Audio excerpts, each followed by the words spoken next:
After Ambassador Nikki Haley's recent success in the United Nations, her toughness and resolve to hold a line have many wanting to see her make a run for president in 2020.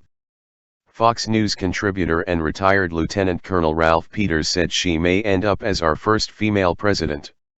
Standing up to the UN and even threatening that the United States would pull funding if the UN voted against the president's decision has made many Americans view her as a strong leader. Peters added, "I fully support moving our embassy to Jerusalem, and God knows we could use a tougher line at the UN."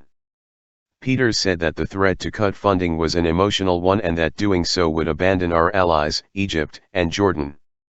The threat was ill-advised about cutting funding. "We're certainly not going to cut funding to countries like Jordan or even Egypt at a critical time like this. I fully support it emotionally, but you've got to be tactically as well as strategically good. And I think we took a slight misstep.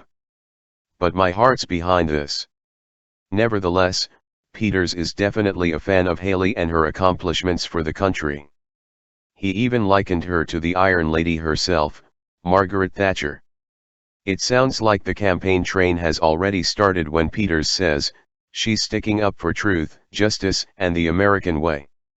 It's not just Peters who sees this, but a simple search on Twitter shows that many Americans are already starting to campaign for Haley.